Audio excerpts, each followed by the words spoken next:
Tá gravando? Foi. Perfeito.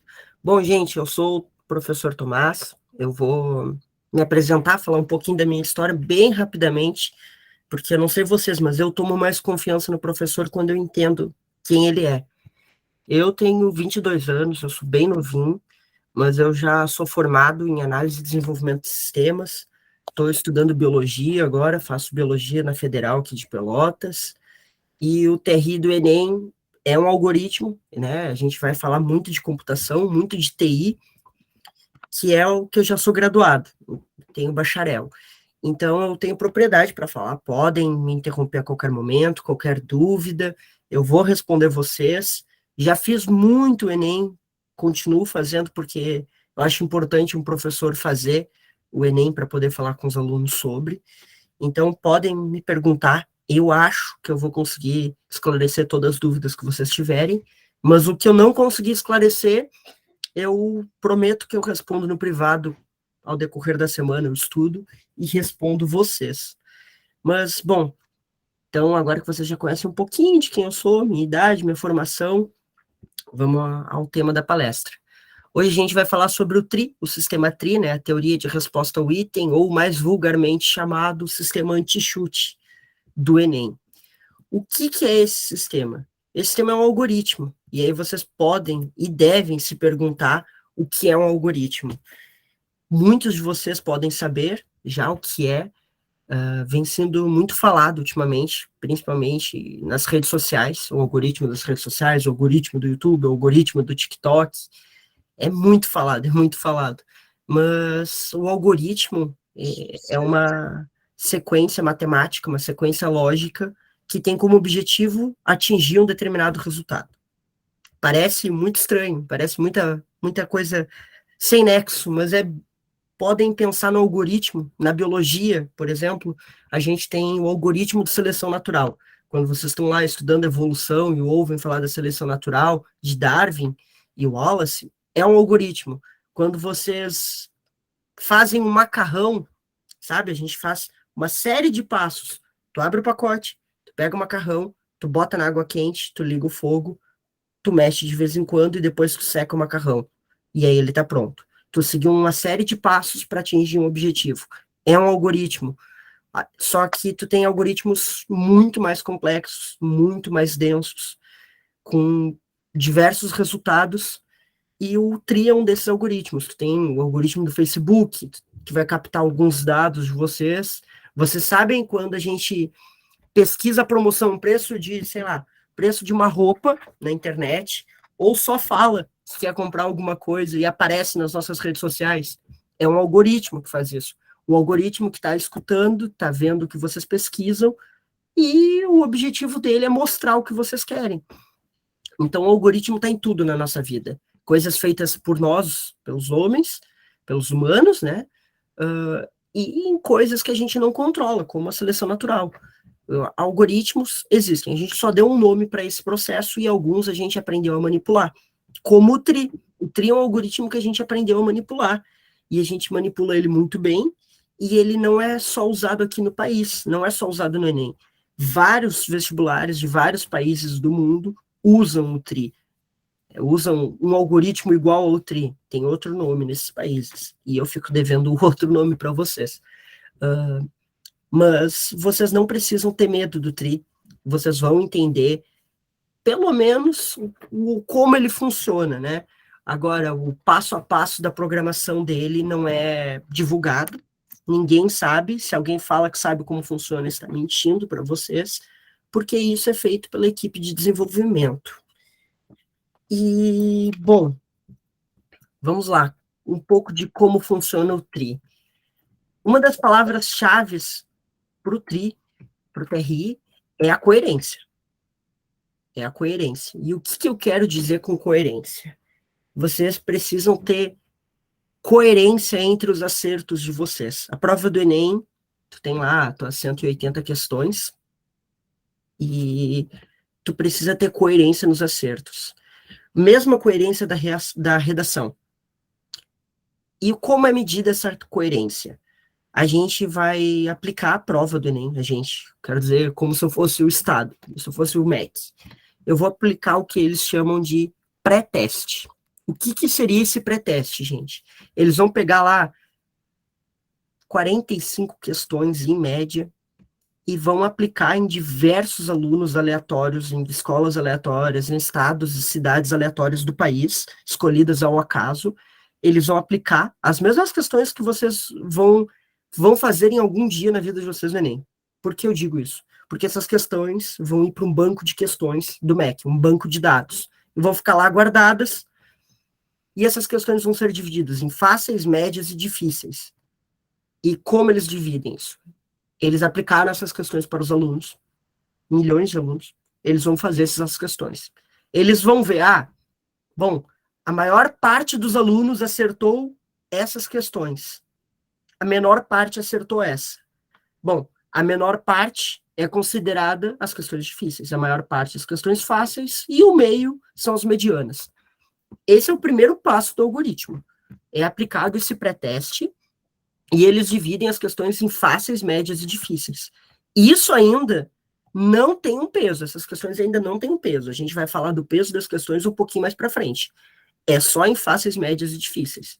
Mas sempre as fáceis vão valer mais que as médias e as difíceis, as médias vão valer mais que as difíceis, e as difíceis vão valer menos que as outras. Mas como eles vão ver, de fato, a dificuldade? Assim, com pré-teste, eles fazem a divisão da dificuldade por banco de dados. Então, eles vão lá no banco de dados e vão dividir o banco de dados em 3, em fácil, médio e difícil, e vão ficar lá as questões.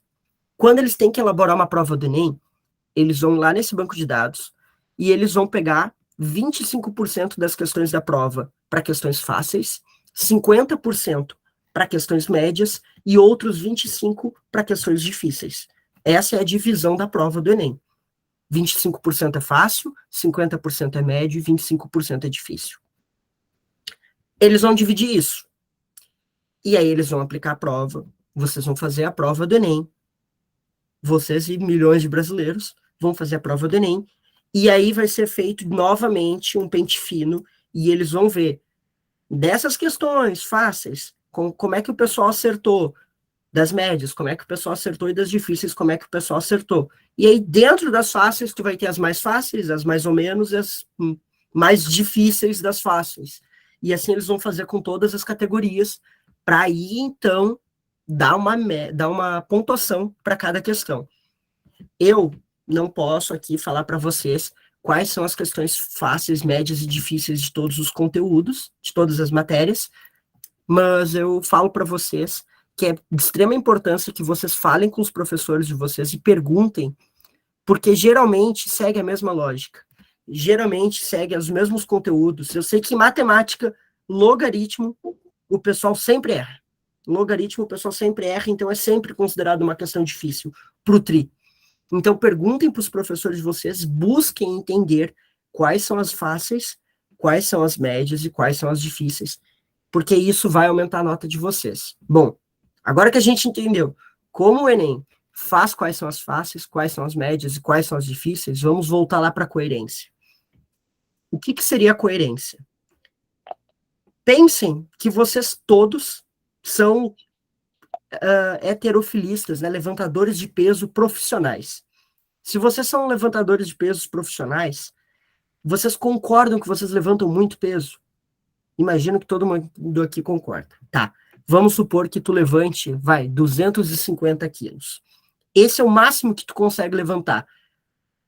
É esperado que se tu levanta 250 quilos, tu consiga levantar 10 quilos. Pô, 250 quilos é muito mais pesado que 10 quilos. Então, tu tem que conseguir levantar 10 quilos. Se tu não levanta 10 quilos, tu é incoerente. Tu tá sendo incoerente. Tua força tá incoerente. Como assim tu levanta 250 e não levanta 10? Pro Enem, segue a mesma coisa. É o mesmo raciocínio. Se tu acertou uma difícil, tu tem que acertar uma fácil e tu tem que acertar uma média. Não faz sentido tu conseguir acertar uma difícil e não conseguir acertar uma média e uma fácil. Eu, como professor, não concordo. Eu acho que a gente tem tipos de inteligência diferentes, o que é fácil para mim pode não ser para vocês e por aí vai. Mas o TRI não se importa com isso. O TRI vai ver uma estatística. Ele vai ver ali como eu falei, a quantidade de pessoas que acertaram aquilo e a quantidade de pessoas que erraram.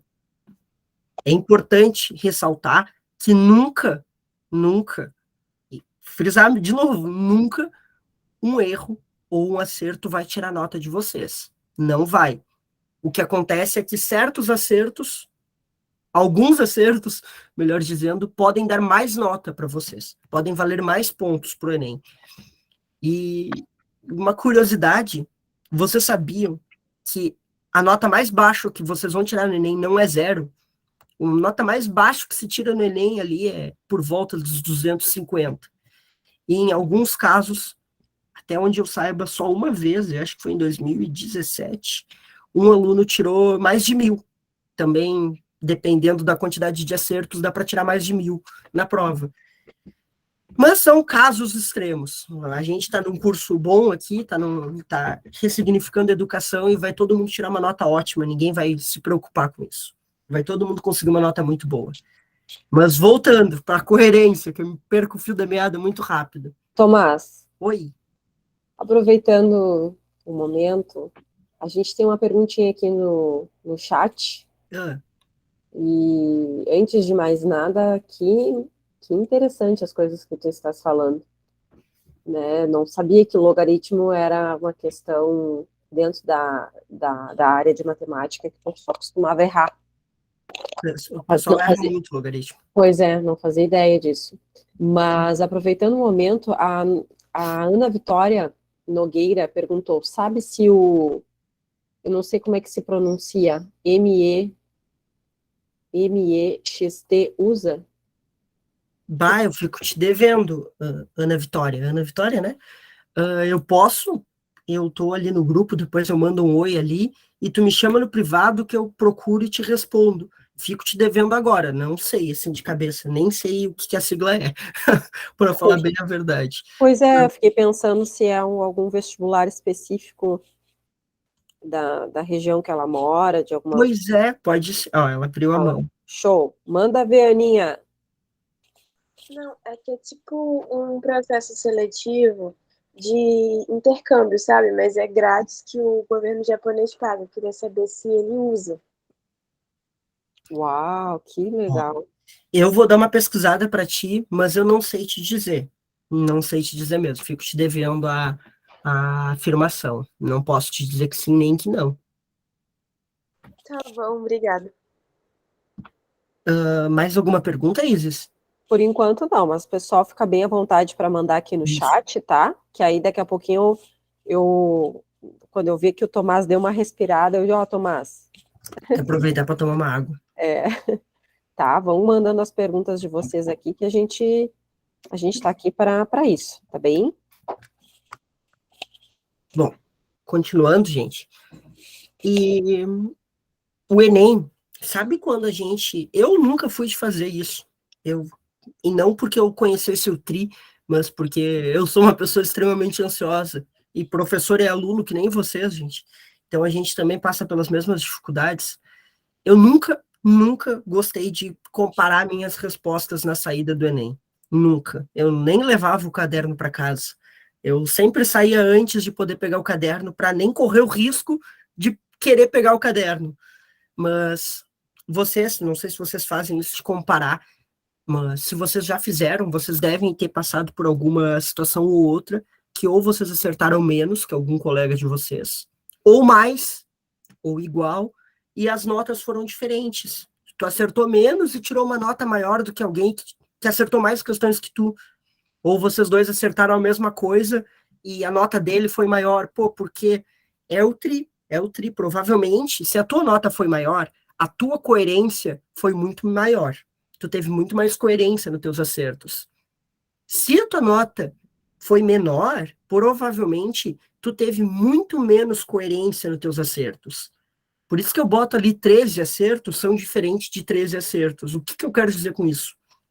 Se eu acertei 13 questões difíceis e tu 13 fáceis, e tu errou as difíceis e eu errei as fáceis, eu vou ter uma nota menor, porque eu acertei as difíceis e errei as fáceis. O sistema vai olhar e vai falar, opa, como assim? Né? Lembrando lá dos pesos, como assim ele levanta 250 quilos e não está conseguindo levantar 10? Tá estranho, é incoerente.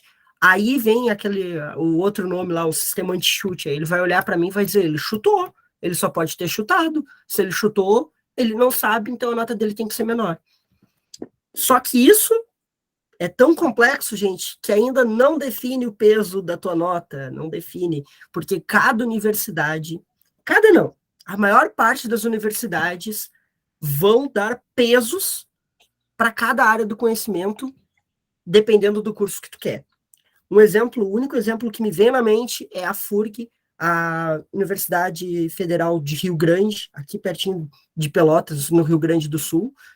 Ela dá nota maior, dependendo do curso que tu quer, para os teus acertos. Por exemplo, no primeiro Enem que eu fiz, eu queria entrar para Física. Aí eu fiz a minha prova e botei na UFPEL. Na UFPEL eu tive nota, nem lembro, X. Tive uma nota X aqui na UFPEL. Na FURG, a minha nota foi maior. Por que a minha nota foi maior? Porque a FURG leva em conta que eu acertei bastante questão na área de exatas. Se eu acertei bastante questões da área de exatas e eu quero um curso de exatas, então eles valorizam o meu conhecimento, porque o meu curso tem a ver com o que eu acertei. Eles não vão olhar, por exemplo, se eu quero física, a minha nota... Não, eles vão ignorar isso. Então, vocês, na hora de verem a nota de vocês... Repete, por favor. É que eu tô de fone, eu tava vendo a live. Tem que levar em consideração essa questão. Ah, obrigada. Só um pouquinho, Tomás.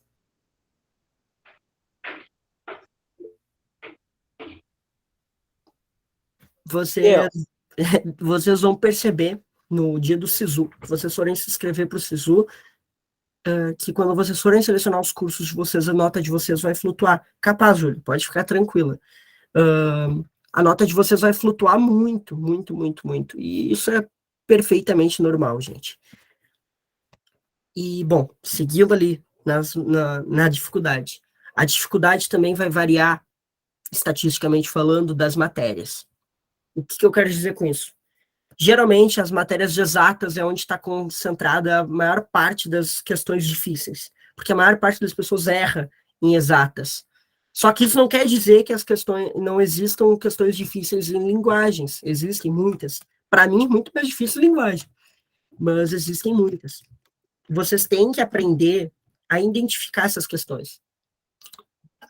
Como eu falei, vocês vão ter que pedir ajuda para o professor de vocês. Só que vocês têm que lembrar o que eu falei, todo mundo é aluno. Então, provavelmente, o que vocês acharem difícil, é difícil para todo mundo. Então, se tu tá lá numa questão, tu leu a questão, tu não entendeu, sabe aquilo que todo professor fala no ensino médio? Pô, tu tá fazendo o Enem, tu leu uma questão, achou difícil, deixa pro final. Realmente deixa pro final, gente. Porque se tu achou difícil, ela não é fácil. Se ela não é fácil, ela não merece tua atenção naquele momento. Vale tu gastar mais tempo fazendo as questões fáceis do que as difíceis. Porque se tu acertar muitas fáceis e errar as difíceis, a tua nota pode ser maior. Tem que focar nas questões fáceis e médias. Eu sei aqui, mais uma vez, de matemática, que questão fácil de matemática geralmente são as questões de regra de 3 e de orientação espacial. Se vocês já fizeram o Enem, vocês devem ter se reparado com alguma questão que é um cubo aberto, é um desenho de um cubo aberto, e ele pergunta em qual lado do cubo vai ficar os números se tu fechar o desenho, ou uma cadeira. Girei a cadeira tantas vezes, qual foi o formato que ela terminou. Essas questões sempre são fáceis. Por quê? Porque elas não exigem muito interpretação de texto, elas não exigem muito tempo, elas não exigem conteúdo, elas não exigem fórmulas complexas, então todo mundo vai conseguir fazer essas questões. Então isso é uma questão fácil. Se todo mundo conseguiu fazer e acertar, ela é considerada uma questão fácil e ela vai te dar mais nota. Então tu tem que focar nesse tipo de questão. Agora, uma questão de logaritmo, que tu tem uma baita conta, que tu tem que saber a fórmula, que tu tem que interpretar o problema, já é uma questão que o pessoal vai gastar mais tempo, que o pessoal vai ter que se dedicar mais e provavelmente vai errar, porque vai se confundir uma hora ou outra. Por isso que o logaritmo geralmente é considerado uma questão difícil para o Enem. E, bom, vou passar o slide aqui para vocês conseguirem visualizar isso. Aqui é um exemplo bom. Tu tem o participante A e o participante B. Quanto mais para cima na régua, mais difícil é a questão. Agora vejam uma coisa. Ambos participantes acertaram o mesmo número de questões, 5 questões. Só que o participante A acertou mais questões fáceis e médias do que difíceis. Já o participante B acertou mais questões difíceis do que fáceis e médias. Notem que a nota do participante A é maior do que a do participante B. Por quê? Aquele exemplo lá que eu falei do peso. O participante A, ele não consegue levantar 200 quilos. Ele levanta ali até os seus 60 quilos. E se ele levantou, e aí ele foi lá tentar levantar os seus 60 quilos e conseguiu levantar todos os pesos. Bastante coerente. Ele só não conseguiu levantar o que é acima de 60. Agora, o participante B, ele levanta 250 quilos. Ele levantou 250, ele levantou 240, ele levantou 230, mas ele não conseguiu levantar 20, 30, 40, 50, 60. Pô, então ele está incoerente? Tá difícil para ele. Então, provavelmente ele chutou, né? Voltando para o contexto da prova, provavelmente ele chutou as questões difíceis e ele não sabia muito, então a nota dele vai valer menos. As questões vão ter menos peso. E isso acontece com todo mundo. Todo mundo está suscetível a esse algoritmo. Eu acertei 90 questões do Enem e a Ana Vitória, que tinha falado, também acertou 90 questões do Enem. Não dá para saber de quem a nota vai ser maior. Só dá para saber no dia que sair a nota mesmo, gente, porque ele leva em consideração a nota de todo o país, os acertos de todo o país. Então, se eu posso dar uma dica de ouro, até para saúde mental, é não fiquem comparando o número de acertos e as questões com os colegas de vocês. Querem ver em casa? Beleza, vejam, mas não se afetem. Puxa, acertei 40 questões. Sou muito bobo, sou muito burro. Não é. Isso também não vai refletir na tua nota. Ô, Bruno, pode falar, Bruno. Oi, boa noite, pessoal. Só uma dica sobre esse negócio que o Tomás estava falando sobre se comparar. A plataforma Descomplica tem um simulador do TRI. Muita gente usa depois que aí coloca essa resposta lá e tenta ver mais ou menos quanto é a nota. Assim, apesar da plataforma Descomplica ser muito boa, eu não indico isso. Porque, apesar de ser preciso, como o Tomás falou, o Enem leva em conta as respostas de todo o país. E muitas vezes o Descomplica não tem como prever isso. Então, às vezes esse simulador pode ser muito errôneo. Então, eu não indicaria usar esse simulador quando vocês fizeram o Enem. Eu, inclusive, usei ele. E se fosse por esse simulador, eu não teria passado no curso que eu passei, né? Então aguenta a ansiedade, fica calminho, não compara, descansa. Porque acho que só gera mais ansiedade se tu for comparar e fazer esse tipo de simulador. Pode falar, Isis. Aproveitando o momento, a Ana Vitória colocou aqui se o tempo chega a ser suficiente ou é muito corrido, tá? Eu vou dar a minha visão baseado numa conversa que eu tive ano passado com alguns... Deixa eu ligar minha câmera aqui. Aí, tá. Então, assim, ó, ano passado me surgiu essa questão, será que o tempo que a gente tem para fazer a prova é suficiente? E aí eu fui conversar com alguns professores da área da matemática, né? E aí eu foquei muito na questão do tempo da prova de matemática. Não me lembro por que o foco foi a matemática na ocasião, eu até fiz um post sobre isso. Nesse post tem até uma análise do professor Jonathan, que é coordenador do projeto, que ele é professor de matemática, e ali, pois eu até mando ali no grupo para vocês verem, ali tem uma análise muito bacana em cima de 4 ou 5 olhares, né? Quando eu falo 4 ou 5 olhares, são 4 ou 5 professores dando o ponto de vista deles em relação à prova do Enem. Tá? De uma maneira geral, a gente costuma ter aí, né, os candidatos que fazem a prova do Enem, 3 minutos para fazer cada questão, né? Eu acho isso muito pouco, né? Claro que, naturalmente, vão ter questões que vão ser rápidas de serem resolvidas, mas tem outras que não. Mesmo sabendo disso, é muito delicado botar que as questões que tu resolve fácil vão ser compensadas nas difíceis, né, nas que vão demandar fazer um cálculo, coisa do tipo, né? Eu não acho que a prova é justa nesse sentido, né, de tempo, assim como eu também não acho justo o número de questões que trazem, que são 90 questões, o que a chance disso proporcionar uma dor de cabeça, né, no final da prova é gigantesca. Assim como eu também não acho justa, considerando o contexto que a gente tem no Brasil e se tratando do que as escolas têm trabalhado ou não, está muito distante a abordagem do Enem com as escolas, né? Quem está ainda na escola é surreal, assim, às vezes trazem um olhar mais complexo que não me parece fazer muito sentido de ser cobrado numa prova feita por um grande percentual aí de estudantes que estão ainda no ensino médio. Tá? Essa é a minha contribuição em relação a isso. E tu, prof. Tomás, o que acha? Eu acho o Enem muito carniceiro, digamos assim. Ele te destrói. Eu saía destruído das provas. Eu acho pouco tempo para fazer as questões. Eu acho uma prova cansativa, desgastante, física, porque tu tá lá dentro, tu te priva, querendo ou não, de comer e beber como tu faria na tua casa. Tu tem que fazer uma gestão do teu tempo até para ir no banheiro, para se espreguiçar, para passar a prova limpo, para tudo. Eu acho pouco tempo também. Eu nunca achei.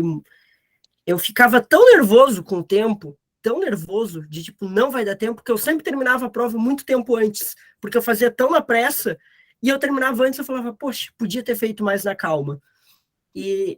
Então também é desgastante mentalmente por causa disso. Tu fica tão pressionado que tu acaba fazendo tudo de mau jeito. Dentro da fisiologia lá vocês vão ver que quanto mais em perigo o corpo de vocês estiver, mais ativo o cérebro de vocês está, prestando atenção em tudo e fazendo tudo de forma medíocre. Então é muito complicado. Eu acho o Enem, eu não concordo com o jeito que ele é aplicado, mas infelizmente é o que a gente tem, né, para 90% da população é a nossa realidade. Eu acho bem cruel. O pessoal está falando aqui, Tomás, deixa eu ver aqui, ó. O Bruno comentou o seguinte: a faculdade UFPEL usa algum tipo de algoritmo para fazer uma troca de curso, como de enfermagem para medicina? Eu acho que não, né? Na verdade, eu tenho quase certeza que não, né? Todas as universidades públicas, elas vão ter aí algum momento que vai abrir um edital em que o estudante vai poder fazer ou a troca de curso, ou que é a tal da reopção de curso, né, Tomás? Isso. A transferência, e aí nesse caso é quando um aluno está lá numa faculdade A, na cidade A, e se muda, quer fazer essa transferência da faculdade A para a faculdade B na cidade B. E aí tem um terceiro caso que costuma vir não, aí eu não sei se é sempre assim, mas tem uma terceira viabilidade aí de entrar na universidade como portador de título, que, em resumo, é o seguinte: a pessoa já está formada e aí ela quer ingressar num outro curso. Então, ela entra como portadora de título. O que é o título? É o diploma daquele primeiro curso que a pessoa fez, tá? Não é assim, não é uma bagunça no sentido, tá, então eu entro para enfermagem porque é mais fácil e aí vou para medicina. Não é assim, porque tem que respeitar um número X de vagas. Eu suspeito, da última vez que eu tinha visto, tá, falando de UFPEL, tá, que tinha que passar por uma prova complementar. Eu não sei se isso ainda é fato, tá, mas tanto para medicina quanto para o direito, que são cursos concorridos, nessa de querer fazer reopção de curso, tinha que fazer uma prova complementar. Então, não sei como que está isso em detalhes.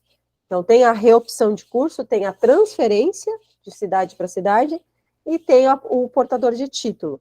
Já vi, acompanhando no site da universidade, ou ali pelo Facebook também, né, o quase morto Facebook, que abrem editais ao longo do ano, tu tem que ficar acompanhando para ver se tu consegue fazer essa reopção, essa transferência, ou entrar como portador de título, tá? Esqueci de alguma coisa em relação a isso, Tomás? Não. Eu só vou complementar porque essa semana eu sou colega de faculdade do Bruno. Algum de vocês deve ter aula com o Bruno, eu estudo com ele. Eu estava ajudando uma colega nossa que ela quer fazer reopção para educação física. Então, essa semana eu acabei, por coincidência, nem sabia que iam perguntar sobre isso, me informando sobre isso. Eu fui com ela no colegiado e em outubro vai abrir edital para reopção e eles levam em conta se tu já fez cadeiras daquele curso. Por exemplo, nós da biologia a gente faz fisiologia, animal, humana, né? A gente está fazendo animal agora, mas mais adiante pode fazer a humana se quiser, faz anatomia, não sei quais outras cadeiras são afins, de cabeça só me vem essas duas. E então tu tem duas cadeiras afins, que são cadeiras que são compartilhadas entre os dois cursos, com a educação física. Então, aí eles olham para tuas notas, a tua presença em aulas, se tu é um aluno que falta muita aula, se tu não falta, se tu já fez cadeiras afins e há quanto tempo tu está na faculdade. Tem que estar 1 ano, 2 semestres na faculdade para poder concorrer à reopção de cursos. E aí tu tem que ter sorte de abrir vaga no outro curso para ter reopção, porque não é todo curso, não é sempre que abre reopção. Esses mais concorridos, direito, medicina veterinária, abre pouquíssimas vezes. E tu tem outro tipo de ingresso ainda, Isis, outros dois tipos, que é as matrículas especiais, que são aquelas chamadas super atrasadas dos... Tá. Que abriu, tipo, esse ano abriu matrícula de Enem de 2019. Então, tipo, 3 anos depois abriu matrícula para a faculdade. E tu tem a graduação sanduíche, que é quando tu consegue algum intercâmbio. Por exemplo, a UFPEL tem muita parceria com Portugal. E aí tu pausa tua faculdade aqui, vai para Portugal, faz alguns semestres e volta e continua a faculdade de onde tu parou lá em Portugal. Então tu tem esses outros meios de entrar na faculdade. Mas eu tinha visto outra pergunta aqui, enquanto tu estava falando. Deixa eu só pegar aqui, porque... Não, é a mesma pergunta, é do menino, né? De enfermagem e medicina. Eu não sei ainda se fazem essa prova complementar, mas eu também tinha ouvido falar disso para esses cursos mais concorridos. Mas, como eu falei, medicina é muito raro abrir reopção, porque geralmente quem entra em medicina não desiste. Foi tão difícil entrar que o pessoal não desiste. Tem que alguém desistir do curso para abrir uma vaga. Olha, Edília, eu das antigas, né? O dedinho levantado. Então, não sei até que ponto isso tá condiz com o atual momento. Se a gente considerar, Tomás, tá? Vou trazer um olhar de alguém que a minha madrinha trabalha na UFPEL, na parte que cuida, assim, dessa parte de documentação, de estudantes e tudo mais. E ela falou para mim que teve despencou a quantidade de alunos na universidade.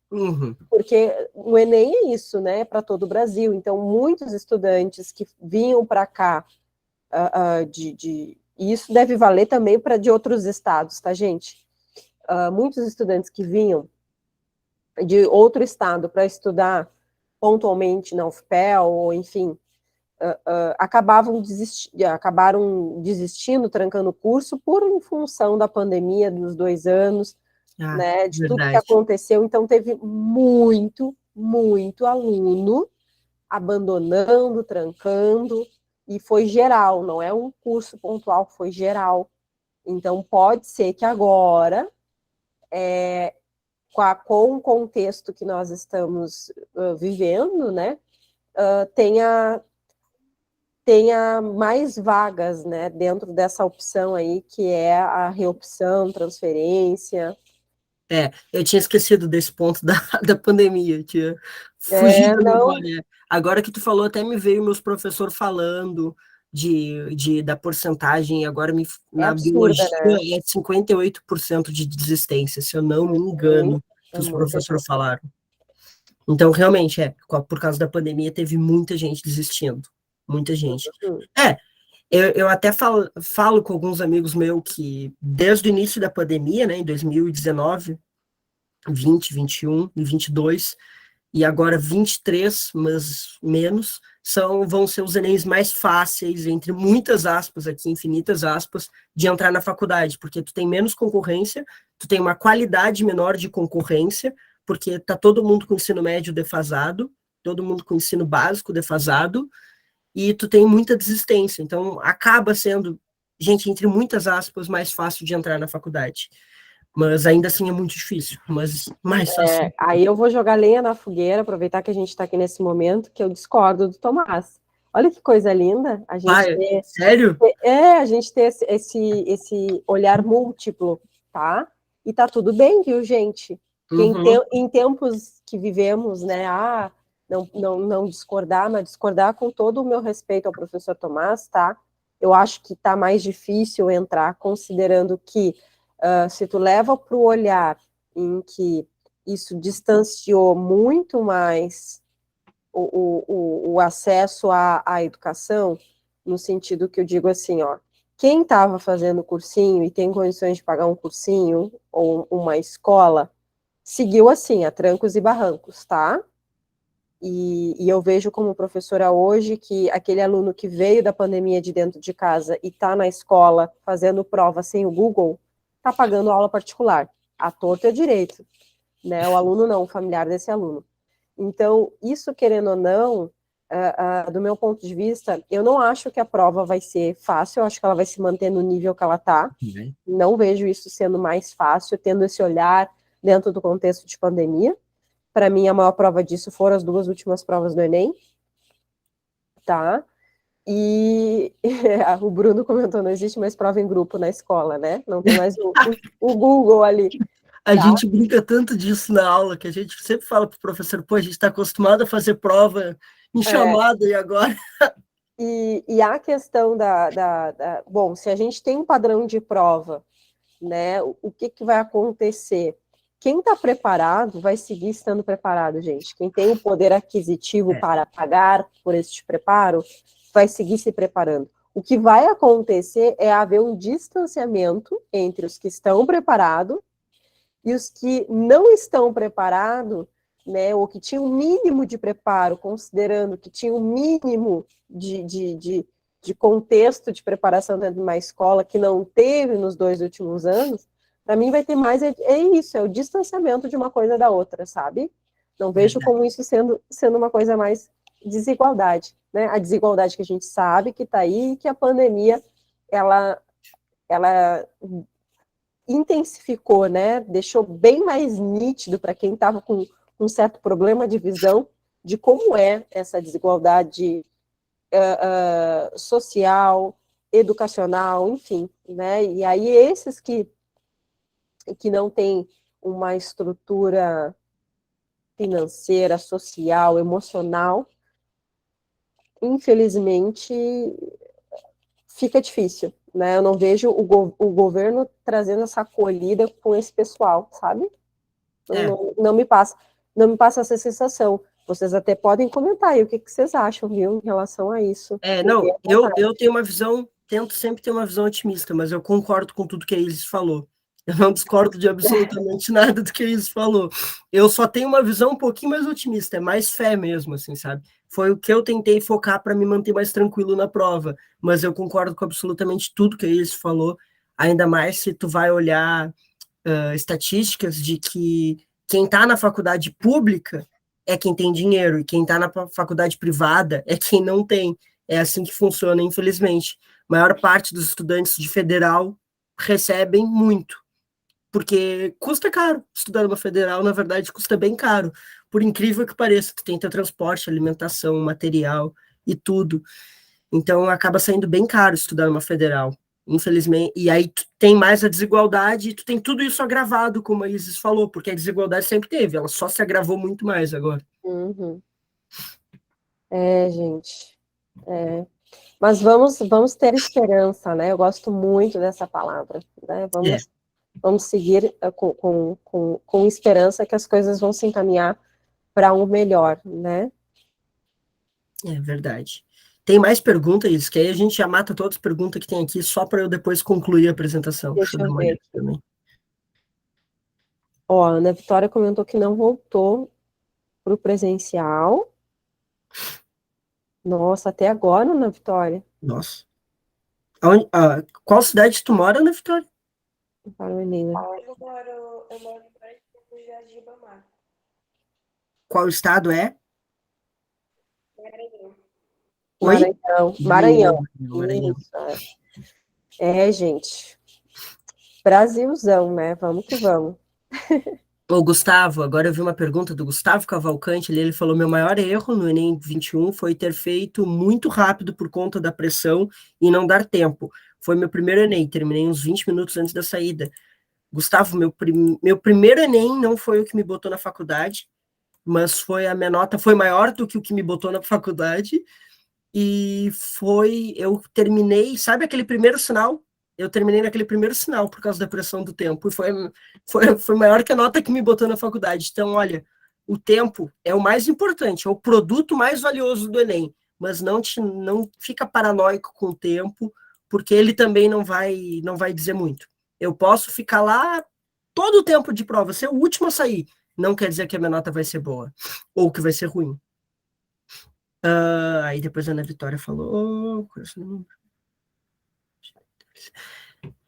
Ana Vitória, isso daí a gente sempre se pergunta, né? Ela falou aqui que as experiências com o Enem deixaram ela com o coração na mão, as experiências nossas com o Enem deixaram com o coração na mão, e ela se pergunta se esse esforço todo para esse exame maçante deveria ser assim. É o que eu falei, eu acho muito cruel, muito cruel, muito cruel. Posso. Pode ir.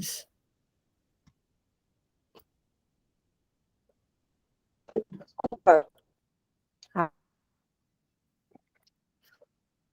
É isso, sabe? É sobre. O que eu queria dizer para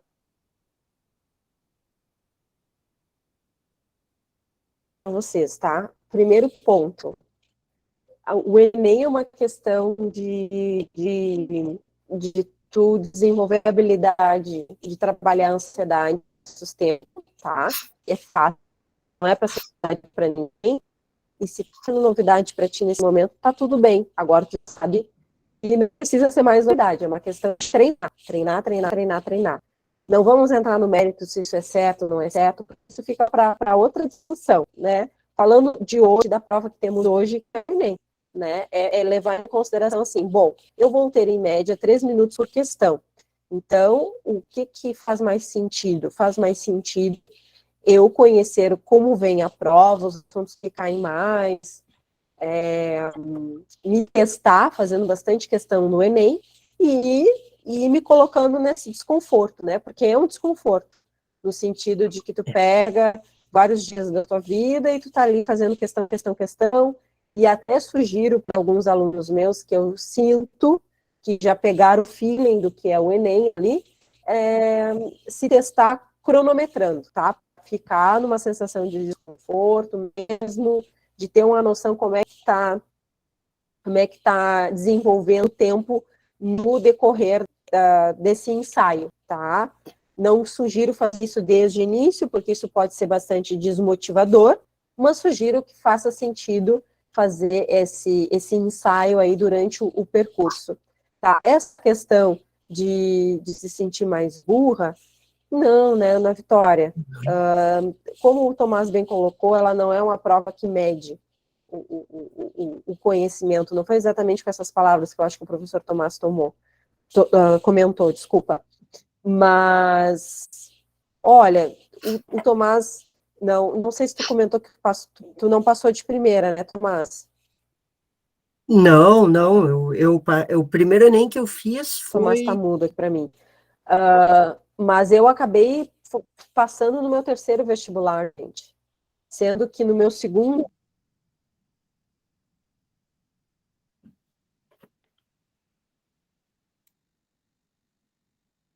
Tá mudo aqui para mim, Tomás. Bom, mas assim, só para concluir a minha fala, eu fui passar na terceira vez que eu fui fazer o vestibular, sendo que na segunda vez que eu fiz o vestibular, deu fuga de tema, gente. Eu fui desclassificada, tá? Do vestibular, porque eu fugi do tema da redação e lá, óbvio que eu fiquei chateada na ocasião, que eu me questionei em relação a minha inteligência e tudo mais, mas, gente, tô aqui, viu? Construí a minha história acadêmica, não desisti, né? Chorei aí naquele momento e bola pra frente, vida que segue, sabe? É isso, é sobre isso. E lá no terceiro vestibular, passei em primeiro lugar, gente. Vocês têm noção disso? É muito, né? No primeiro vestibular que eu fiz, eu fui muito mal, não rolou. No segundo, eu acertei várias questões, mas tive fuga de tema de redação. E aí, no terceiro ano de vestibular, aí rolou, sabe? Então, é tudo no seu tempo, tá? Eu queria aproveitar também para comentar uma coisa que me mandaram aqui que eu acho legal, da parte de Portugal, tá? Tem possibilidade de entrar na faculdade, conseguir um intercâmbio para Portugal e resolver morar lá? Tem uma amiga que está fazendo isso agora, uma conhecida do Bruno também, com enfermagem. Ela entrou para enfermagem, conseguiu o intercâmbio e vai ficar lá. Ela vai terminar a faculdade lá e vai ficar lá, já quer ficar para o mestrado e doutorado lá também. Que massa, né? Tem. Aí vocês não têm noção como eu fico tão triste comigo e que não ter aproveitado, porque eu não tinha, acho que, maturidade na época, tá? Gente, eu entrei na universidade em 2009 e eu vi... gente, era assim, ó, eu vi acontecer na minha frente vários colegas meus na ocasião, 2010, 2011, 2012, indo para a Europa fazer o intercâmbio, né, a graduação sanduíche, como a gente chama, e eu, na minha cabecinha, não sei o que se passava na minha cabecinha naquela época, não soube valorizar, porque estamos falando de uma época em que tinha recurso, o governo dava recurso financeiro para mandar esse estudante para o exterior. Olha aí, ó, e eu, né, passou a minha face. Ó, Ana Vitória comentou aqui. Eu penso em fazer eu não sei nem pronunciar, o MEXT e fazer medicina por lá. Acertei? Next. Next, que fala? Next. Tá. Acho que é isso. E fazer medicina por lá e ficar lá para concluir os estudos. Mas antes vou fazer direito na USP. Olha ela, hein? Poderosa. Gostei. Eu vou aproveitar o gancho da Isis e falar para vocês também. Eu sempre gosto de falar isso, que professor, embora esteja lá na frente, às vezes a gente tem uma visão de que ele é muito diferente da gente, mas ele não é. A Isis falou que passou no terceiro vestibular, né? Gente, eu fui descobrir o curso que eu queria não faz muito tempo. Eu entrei para muitos cursos, eu legal falar isso. migrei de faculdade em faculdade, me formei antes de entender o que eu queria. Eu fiz uma faculdade inteira, privada. Eu paguei a faculdade para descobrir que eu não queria ela. Então, assim, gente, não, essa pressão aí não existe. Existe, a gente sente ela, mas ela não era para existir. Não se pressionem assim, não tenham medo das coisas, a gente só vai, como a Isis falou, a gente só vai saber e entender quando a gente tiver maturidade. Eu só fui entender o que eu queria quando eu tive maturidade para encarar o que eu queria. Foi muito difícil. E demorado. E aí eu ficava, pelo menos, na pressão dos meus pais me sustentando, né? Eu tenho uma faculdade, meus pais estão me sustentando porque eu quero fazer outra. Então, gente, assim, ó, relaxem, é assim, professor também passa pelas mesmas coisas que vocês, e vocês algum dia vão estar com o filho de vocês e vendo eles passar pela mesma coisa, filho, sobrinho, o que for. Vocês vão ver que isso sempre vai acontecer, é da nossa sociedade. E puxando outro gancho que a Isis falou, eu não falei bem naquelas palavras, mas eu falei isso, o Enem não mede inteligência, porque tem tipos diferentes de inteligência, ele só pega ali uma estatística e tenta dar um valor para aquilo. Ele não, impossível medir uma inteligência, não dá. Eu, pelo menos, não gosto nem da palavra prova, avaliação, eu já não gosto da palavra, porque para mim não se avalia esse tipo de coisa. Eu acho errado na estrutura ali, a partir do momento que o teu erro tira ou não dá valor algum quando ele faz parte do aprendizado. Para vocês terem noção, não sei se alguém aqui é de Pelotas, mas aqui em Pelotas a gente tem um vestibular, o PAV, Programa de Avaliação da Vida Escolar, e pelo menos na minha época, aí você até pode me corrigir, eu não sei se ainda é assim, mas o erro descontava pontos da tua prova, não sei se ainda é assim, mas o erro tinha um valor negativo quando eu fiz a primeira vez. Ele tirava um pouquinho da tua nota. Não lembro, não sei se ainda está assim, tá?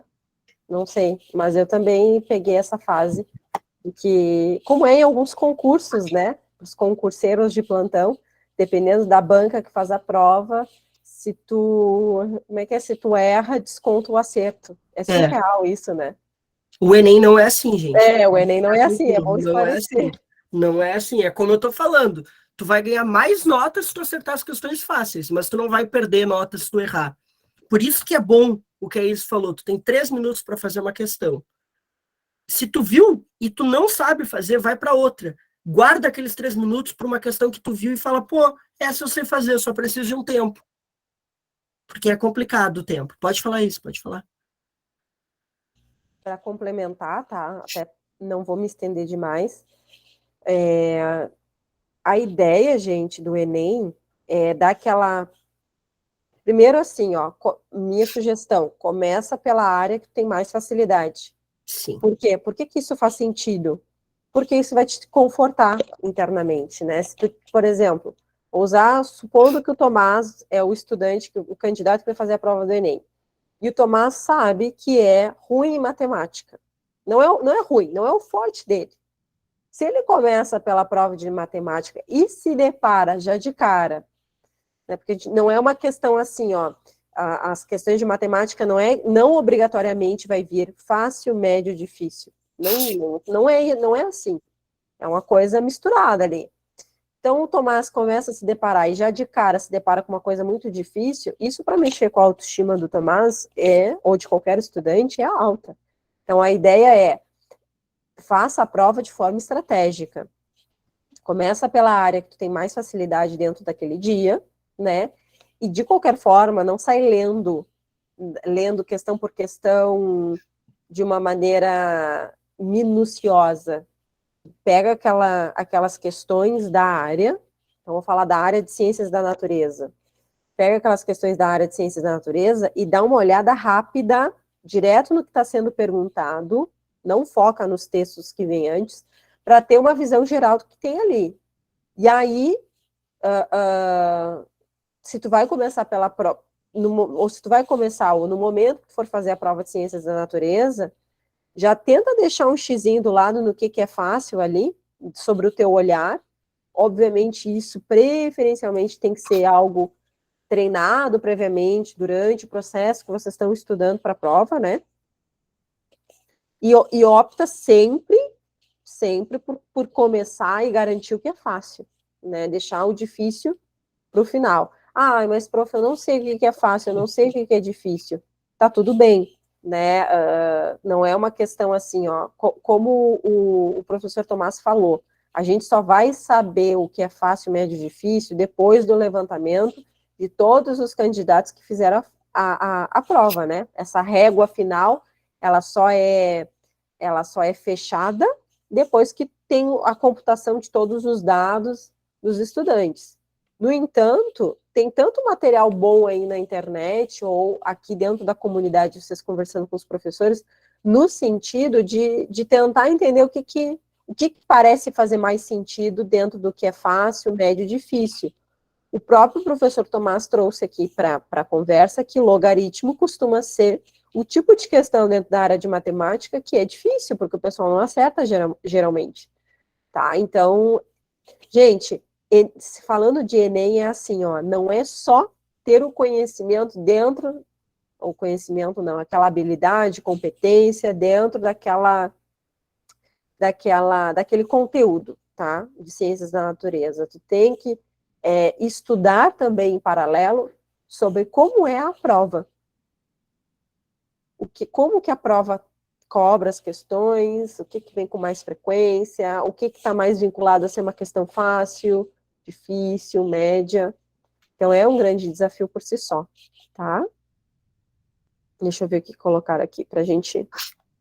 O prof. Bruno e a prof. Bruna falaram bastante disso nas aulas. Eu fiz prova recentemente e realmente funciona. Ai, que legal, fico muito feliz. Pode perguntar, Gustavo. Mas para estudar em Portugal, você precisa do seu dinheiro mesmo ou a faculdade lhe dá uma bolsa ou algo similar? Eu posso falar Vai, isso? tá? Depende. Eu sei que é frustrante ouvir que depende, mas depende da tua renda. Geralmente, não precisa, porque o pessoal que geralmente escolhe ir é o pessoal que quer sair do país, quer uma oportunidade maior, e isso se refere bastante a pessoas de baixa renda. Então, geralmente, quem sai, via de regra, recebe bolsa. Aí tu recebe bolsa para moradia, alimentação e transporte. Todo o resto tu não recebe, aí tu tem que se virar. Mas aí tu tem diversos sistemas de bolsas complementares que podem te suprir isso. Mas para ti ir, tu recebe passagem, moradia e alimentação e transporte. Deu. O resto, aí tu tem que aprender como funciona a universidade, aprender como funcionam as coisas e conseguir. Porque assim, gente, falando agora aqui do Rio Grande do Sul, tá? É o único lugar que eu posso falar. Tem diversos sistemas de bolsa do governo do Rio Grande do Sul, de bolsa, entre muitas aspas, de auxílio para estudante. Um que eu descobri recentemente é um passe livre. O que é o passe livre? Vou dar um exemplo na UFPEL. A UFPEL tem campos espalhados por toda a cidade e um campo em outra cidade, um campus em outra cidade, que é o campus da biologia, medicina veterinária, agronomia, química, física, meteorologia, em outra cidade, é no Capão do Leão. Tu tem o ônibus da UFPEL, que te leva de graça para lá. Só que tu pode morar em outras cidades aqui da volta, Rio Grande, Canguçu, e não ter o ônibus de linha da UFPEL para te levar. Então, tu pode fazer esse cartão passe livre. E o que esse cartão passe livre te dá? Ele te dá R$ 200 por mês. O Estado te dá. Se tu mora em outra cidade, vai R$ 200 por mês para dentro desse cartão para te usar de passagem em transportes intermunicipais, de município para município. E tu tem diversos outros apoios. Tu tem o RU, né, o restaurante universitário. Abaixo de tanto de renda, tu não paga. Tu pede lá, abre o edital, tu fala, ó, tenho tanto de renda, tá aqui o comprovante. E tu não paga comida, tu não paga nem alimentação. Então, varia de faculdade para faculdade, de aluno para aluno, de edital para edital, de governo para governo. Respondendo a Ana Vitória, se tu consegue emprego de meio período nas universidades. Depende. Meu curso, não. Meu curso é integral. Eu e o Bruno, a gente estuda de manhã e de tarde, tirando sexta-feira, que a gente só estuda de manhã, e terça-feira, que agora a gente só estuda de tarde. Mas, de resto, a gente o tempo todo ocupado. Ou pelo menos a maior parte do tempo ocupado. E não tem como. Tu pode, no máximo, no nosso caso, conseguir um estágio em um laboratório e talvez esse estágio seja remunerado. Eu e o Bruno estamos cada um em um laboratório diferente e a gente não recebe bolsa ainda. Não sabe se foi essa a pergunta da Ana Vitória? Isso, não me pareceu, não posso estar errada, né? Conseguir.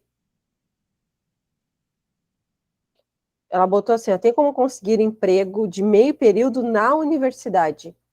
Então, é o que eu estava falando agora do estágio, que eu faço estágio na universidade, eu e o Bruno, a gente está nos laboratórios, Tá, eu estou em um, o Bruno está em outro, só que a gente trabalha, mas não é remunerado.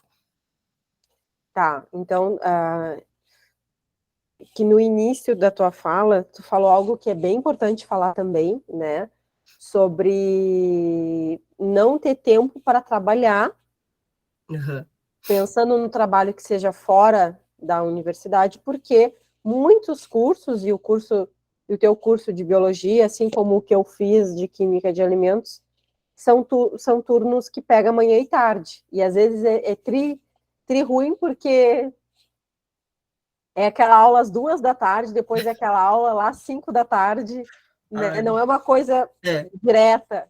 Tem dias que é direto, aula toda tarde, toda manhã, mas às vezes é espaçado. Então isso é ruim, porque te limita muito a fazer qualquer outra coisa fora da universidade, pensando em quem faz turno, quem faz faculdade integral, tá? Então não teria como trabalhar.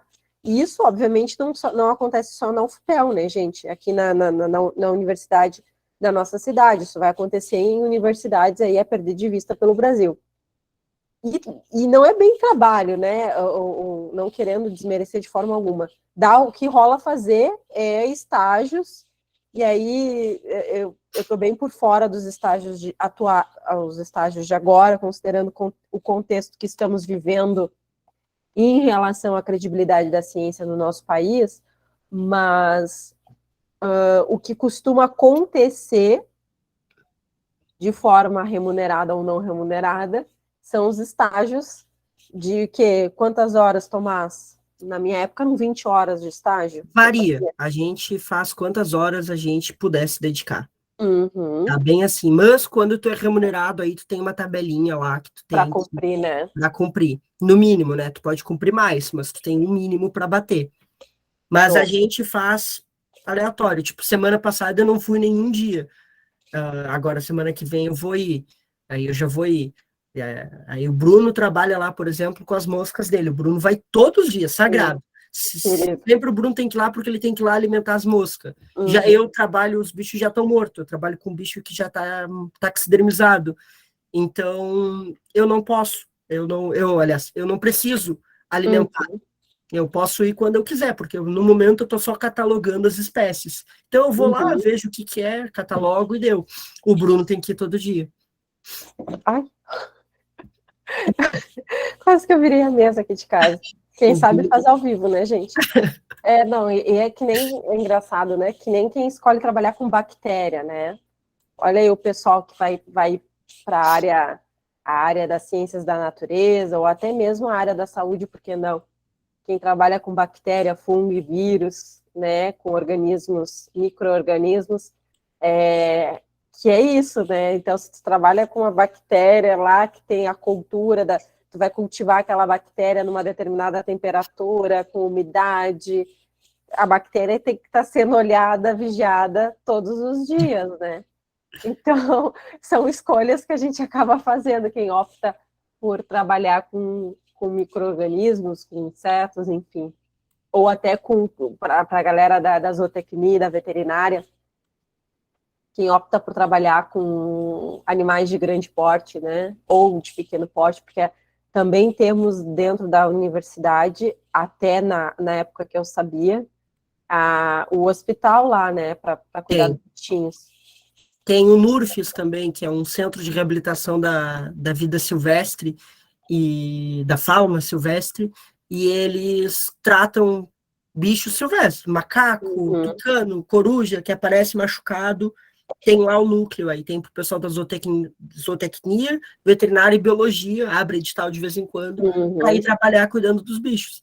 E é isso, tem um professor, até para dar esse exemplo que ele falou, que é um caso extremo, o professor Robaldo, ele trabalha com peixes, e ele contou numa aula para nós que quando o peixe está em época de acasalamento e eles precisam de filhotinhos, ele tem que ficar de 30 em 30 minutos olhando o peixe. Então ele passava 2, 3 dias na universidade com o despertador, de 30 em 30 minutos olhando se o peixe estava perto de ovular. Se ele estivesse perto de ovular, ele tem que pegar uma seringa e inseminar cada ovinho do peixe. Meu Deus, que E ele trabalhão. falou que depois de fazer isso, tu tem que alimentar o filhotinho a cada 6 horas. Se tu não alimenta, ele morre.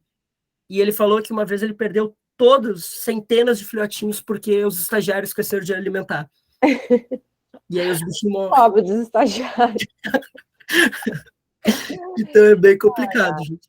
Ah, É complicado tu ter um emprego, assim. Mas tem gente que consegue. Tem gente que consegue. Minha sogra conseguiu, minha mãe conseguiu. É assim, para poucos. Tem que ter muita garra. Muita garra. Mas é a nossa realidade. isso aí. Mas, por exemplo, dando um exemplo de criação, tipo, ontem eu olhei minhas mosquinhas, né, que eu crio, estavam super bem. Hoje eu cheguei lá, metade da criação tava morta, imagina. Que droga, Bruninho. E ontem ele tava todo feliz mesmo com as mosquinhas dele. Faz parte, né, gente? Faz parte. É a nossa vida. E, gente, vocês têm alguma dúvida da prova do Enem? Mas, assim, dúvida vocês têm, né? Vocês estão estudando para isso. Mas eu digo, em relação ao algoritmo, ao TRI, tem mais alguma dúvida? Ou eu posso continuar? Só tem um pedacinho pequenininho. Por enquanto, não. Tá, então eu vou continuar, porque é só um pedacinho pequenininho mesmo que falta, gente. Seguindo aqui nessa régua, né? Vocês têm que ver, como a Isis falou, saber identificar. Eu sei que é bobo falar isso, porque eu sempre falei, nossa, eu tenho que saber identificar o que é fácil e o que é difícil, e eu nunca sabia. Chegava na hora da prova, tudo era difícil. Eu olhava para uma questão, ela era difícil. Mas vocês têm que, como a Isis falou, tem matérias que geralmente caem. Biologia, sempre vai ter alguma questão de genética, e geralmente elas são as difíceis da biologia. Então, perguntem para os professores que dão aula para vocês na semana, tentem se informar. O que a Isis falou é o mais importante. O mais importante, façam as questões. Tente testar, fazer. Depois que tu já estiver se sentindo seguro, começa a cronometrar a questão. É muito importante tu aprender a fazer a prova. Tu estudar a prova e não só estudar para a prova. Tu tem que conhecer como o Enem é. Se alguém aqui não está no 3º ano do ensino médio, às vezes acontece, alguém está no 2º, faça a prova como teste. O essencial é tu fazer a prova como teste. Para mim, assim, eu acho que eu me arrependo de não ter feito a prova como teste. É muito importante tu fazer para te entender como é que a prova funciona, entender as tuas dificuldades. Se tu tá no 3º e tu falou, putz, não fiz a prova como teste, relaxa, testa em casa, vai ter o mesmo resultado, tu só não vai ter o algoritmo corrigindo a tua nota. Mas o importante, que é o aprender a prova, tu vai ter. Façam em casa, peguem provas antigas, peçam para o professor mais questão, peçam questões, peçam provas antigas, professor, tem como fazer uma listinha, mostrar um gráfico aqui do que mais cai na prova, do que é mais difícil, do que é mais fácil? Gente, foquem no que geralmente é fácil, foquem no que é fácil para vocês, façam essa leitura que a Isis falou, de não se aprofundar em cada questão, porque é isso que consome muito tempo, que as questões do Enem são desse tamanho e te consome muito tempo para ler. Outra coisa, essas questões que são desse tamanho geralmente são as difíceis, porque ninguém lê toda, ou quando tu chega lá no final, tu não lembra do que tu leu no início. Então, circulem bem, risquem a prova, rabisquem a prova inteira, gente, inteira. Circulem tudo que vocês acharem importante, e é isso. Tentem acertar as fáceis, as difíceis deixem para depois, se não der tempo para as difíceis, não deu. Mas não saiam dessa apresentação, eu não posso, eu tenho até medo, sempre que eu tenho que dar essa palestra, eu tenho medo que pareça que eu estou dizendo que não importa o número de acertos, importa. Se vocês acertarem toda a prova, a nota de vocês vai ser incrível, né? Se vocês acertarem só uma questão, a nota vai ser baixa, mas não importa se tu acertou muito ou se tu acertou pouco, o que importa é a coerência no acerto. Se tu acertou todas, obviamente teve coerência, se tu errou todas, também teve coerência. Agora, tudo que está aí nesse meio é difícil de quantificar, qualificar quanto vai valer, né? Aí vai da coerência. Então, acertem o máximo possível e nesse máximo possível foquem nas fáceis e nas médias. As difíceis deixem para fazer conforme for dando tempo, conforme for chegando a hora das questões. Circulem, como a Isis falou, marca a questão. O que eu fazia, gente? que eu fazia, e eu faço até hoje na mesma anotação da faculdade, eu marco com asterisco, com jogo da velha e circulo. Na prova, o asterisco, para mim, era as fáceis. Na faculdade, é para mim o que é mais importante. As médias é sempre o jogo da velha, ou seja, o que não é tão importante, eu boto o jogo da velha, e nas questões também, e o que é circulado é que é muito difícil. Eu fazia assim, para mim era mais fácil. Agora, se vocês quiserem usar outro símbolo, se vocês quiserem usar só um símbolo, se vocês quiserem anotar na mão o número da questão que é difícil, aí é com vocês. Não é linear, não tem como eu dar uma regra para vocês. Vai do que vocês sentem seguro, mas foquem nas questões fáceis e foquem em acertar e estudem.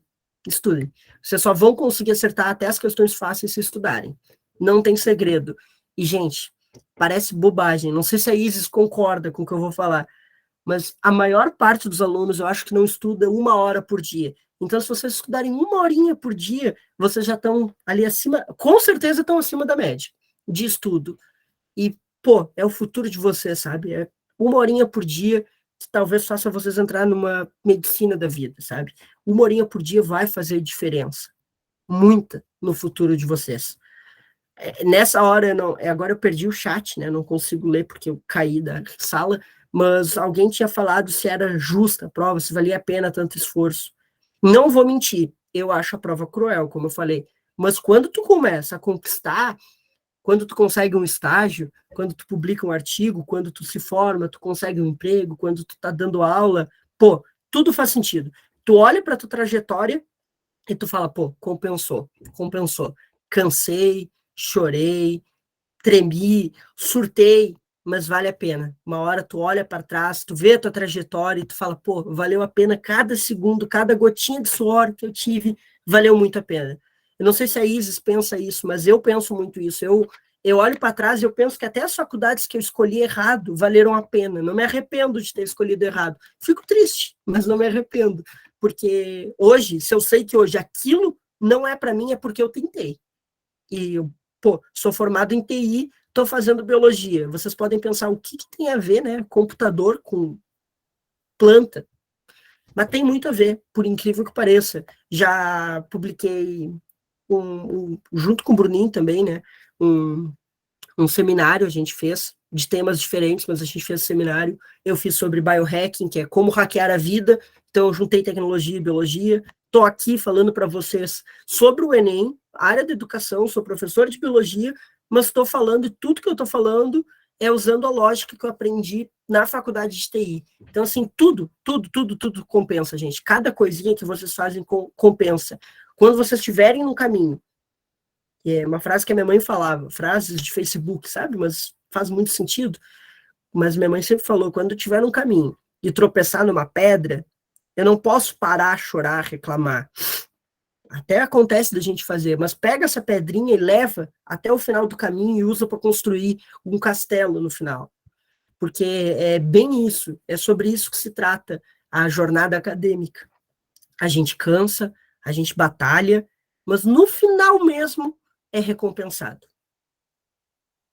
É bem recompensado, gente. E, gente, sobre o TRI, se vocês não têm mais nada para perguntar, a gente acabou na conversa falando sobre, né? Mas como usar o TRI ao seu favor, eu acho que é muito importante. Não deixe a questão em branco. Uma questão em branco é uma questão não respondida, e é uma questão fácil que tu perdeu. Pode ser uma questão fácil que tu perdeu, ou uma difícil, como eu falei, a difícil também vale nota, ela só vai valer menos. Tentar ver o nível de dificuldade da questão, como a gente falou também, não desperdiçar o tempo em questões difíceis, a gente também falou, e o mais importante, acertar bem, do que acertar qualquer questão, que a gente também falou na discussão. Se não tem nenhuma dúvida, alguém tem alguma dúvida, a gente pode perguntar, não precisa ter vergonha. O aluno sempre tem vergonha, não dá para a gente ter vergonha. Mas tu sabe, Tomás, que eu achei eles extremamente participativos, fiquei muito... Eu também achei, eu gostei. Tanto é que estamos aqui quase beirando as 9 da noite, né? Então, é porque rendeu, né? É verdade. Eu até já recebi uma mensagem no privado dizendo que está sendo bem proveitosa a reunião, né? A reunião. Como é uma grande reunião, está sendo bem proveitoso o momento, né? E essa é a ideia, viu, gente? Até vou deixar aqui como provocação para vocês. Que linda. Tragam ideias, tá? Tragam ideias nos grupos ali de WhatsApp de cada uma das turmas, seja da modalidade online ou presencial, da gente trazer esses debates sobre Enem para cá, né? Essa reunião toda ela foi gravada, a gente vai colocar assim que o vídeo, como o vídeo vai ficar extenso, né? Vai dar o quê? 1h30, quase 2 de vídeo, mas eu vou botar ele na íntegra mesmo, né? E porque senão a gente fica nessa, eu vou editar, tarará, e não coloca, né? Então, gente, se inscrevam lá no canal do projeto, tá? Vou deixar o link lá do projeto, o link do canal do projeto, vou deixar também um post sobre essa questão do tempo para fazer a prova, que foi um bate-papo que rolou aqui, tá? Mais um olhar aí de outros professores em relação ao tempo de prova. Tá, gente linda? Eu tenho só mais uma dica que eu esqueci de falar. Mais uma dica, que é bem interessante, é algo que a gente geralmente passa batido de pensar, mas sabe quando a gente fala que a redação é a prova que mais vale? Ela realmente é a prova que mais vale. Ela tem 1000 pontos só dela. Só que a matemática também. A matemática tem 1000 pontos só dela. E aí depois vem as outras matérias. Biologia e química mesmo, biologia, química e física tem o que, Isis? 5 questões, 10 questões, talvez nem isso cada uma. Não, tem mais. Tem mais? Ciências da natureza são 45 questões, dá uma média de 15 questões para cada uma, né? Para cada uma. Isso. Claro que às vezes é porque a biologia e a química conversam demais, muito, né? Muito. Então, às vezes, você entende que é mais da área da química. Pois né? é, tem isso. Então, por exemplo, na reaplicação do Enem, agora de 2021, que foi em janeiro a prova, assistindo aí os professores esses de cursinhos grandes de São Paulo, tranquilamente eles trabalharam ali em cima de 18 questões que eles entenderam que eram de química, né? Então, vai circular mais ou menos nisso, gente, entre 15 questões por área, tá? 15 de física, 15 de biologia, 15 de química, mas não necessariamente vai ser bem batido os 15, 15, 15, tá? E aí o que eu queria dizer com isso é o que funcionou para mim. Vou falar para mim, gente, né? Cada um funciona de um jeito e aprende de um jeito. Se eu der um caderno meu para vocês, vocês não vão entender nada do que eu quero dizer. Mas para mim funciona. Foi focar em redação e matemática, porque eu sabia que tinha 1000 pontos ali. Química, física e biologia, eu fui mais ou menos com o que eu aprendi em aula, mas eu não focava tanto em casa, porque para mim não fazia tanto sentido. Mas se faz para vocês, foquem no que faz sentido para vocês. Exatamente, importante parar para analisar uma coisa que estava dentro do que tu falou mais cedo, né?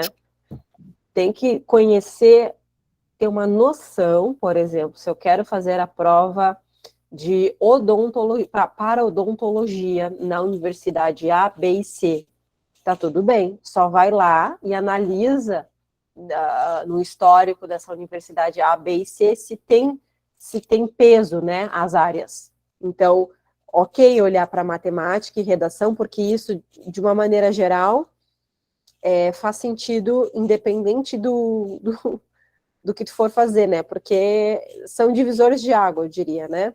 Uhum.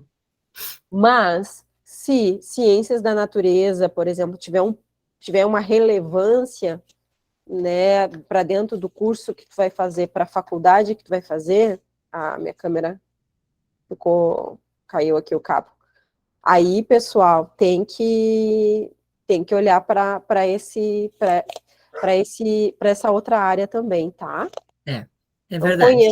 Conheçam exatamente qual é para qual lugar vocês vão fazer para qual universidade vocês vão tentar.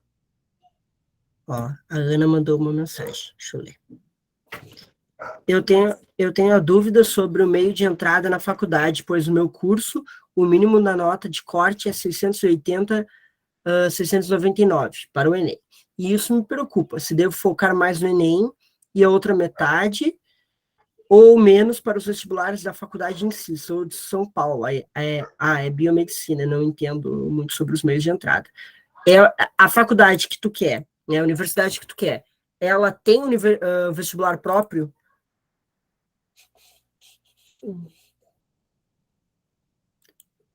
Ah, tá. Tá, entendi. Tá.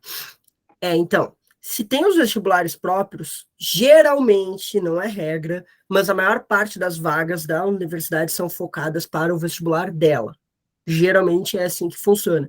A exemplo, a USP. Eu morei aí em São Paulo, a USP é a única que me vem como exemplo na cabeça para isso. A FUVEST, a maior parte das vagas da USP são para a FUVEST. E aí o que sobra fica para o Enem. Mas, assim, 680, 699 é uma nota alcançável, bem de boa, sabe? Bem de boa, estudando bastante, mas é alcançável. A UFPEL tem vestibular próprio, o PAV. 96% das vagas são pelo PAV, se não me engano. Aí, desse 96, 80% é para a população baixa renda e 20% para quem recebe acima de um salário ou 2 salários mínimos. Não entendi isso dos 96%, Tomás. A UFPEL tem, vamos supor, que seja 1.000 vagas, tá, Isis? Uhum. Se a UFPEL tem 1.000 vagas, geralmente eles destinam 960 para o PAV. E aí as 20 que sobram ficariam para o Enem. Só que a UFPEL tem milhares de vagas, então o que sobra é muita gente. Bastante. Tá. Tá, agora entendi. Uhum. Geralmente a UFPEL faz isso. E aí dentro desses 96 tem a maior parte que é para quem é baixa renda e um pouquinho que é para o resto. A maior parte das universidades faz assim. Tudo é considerável, todas as notas são consideráveis. Ela só é um pouquinho menos, que ela não tem 1.000 pontos, não tem uma matéria só da linguagem, sabe? Matemática, tu tem 1.000 pontos só de matemática. Redação, tu tem 1.000 pontos só de redação. Mas todas as matérias são consideráveis. Todas. É que nem as ciências da natureza, né? As ciências da natureza também não é só a química, só a física ou só a biologia. Então, assim como as linguagens e as ciências humanas também caem nisso, né? Vai ter sub-áreas aí, né? Na verdade, não é sub-áreas que a gente fala, né? Mas, gente, assim, ó, fantástico o que o Tomás está falando, mas cabe demais a vocês agora, né? Parar para analisar bem, caso a caso, né? Porque o caso do Tomás é dentro do curso e da universidade que o Tomás optou fazer. Então, para ele fazer sentido não focar nas ciências da natureza, porque era para o curso X e para a universidade X. Então, cabe a vocês agora darem uma investigada, conversar entre os colegas, inclusive fica a minha sugestão, tá? Dentro dos grupos de WhatsApp, pesquisar no Google, se tem ponto de corte não, desculpa, se tem peso, a área A vale mais que a área B, quanto que foi a pontuação do último Enem para odontologia lá no Maranhão, na Universidade Y? Pesquisem isso, pesquisem essas informações, tá? Para já servir para dar um norte para vocês, tá? E uma coisa que eu não falei e que eu me recordei agora, porque foi algo que me questionaram ano passado, dentro da comunidade Alquilute, é a seguinte, ó, mas Isis, para qual universidade eu vou?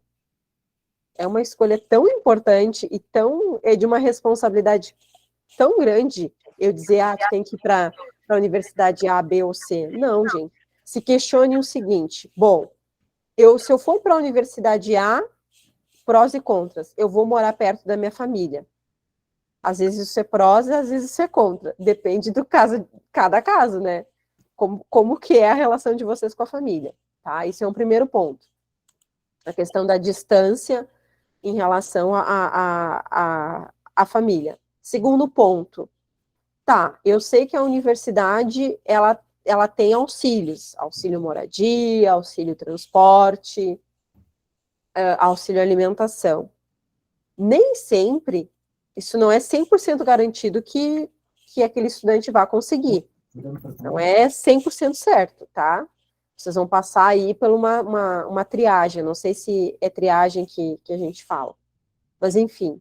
Então, eu estou correndo esse risco. Se eu for sair do Maranhão para ir para o Rio Grande do Sul, é um risco que eu estou correndo.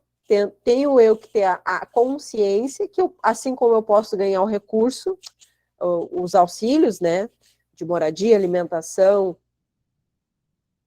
e transporte, pode ser que não ganhe. Tá? Tá, e se eu não ganhar, eu vou conseguir me manter em outro estado, longe da minha família? É viável isso para mim, nesse momento que eu estou na minha vida? Então, gente, são perguntas que eu não tenho como dar essas respostas, porque eu não sou vocês, eu não vivo com vocês, não estou na casa de vocês. Então, se perguntem em relação a isso. É a mesma questão lá de Portugal. Eu acho fantástico, acho válido quem tem a vontade de ter a experiência de sair do Brasil, né? Não só Portugal, mas para outro país, enfim.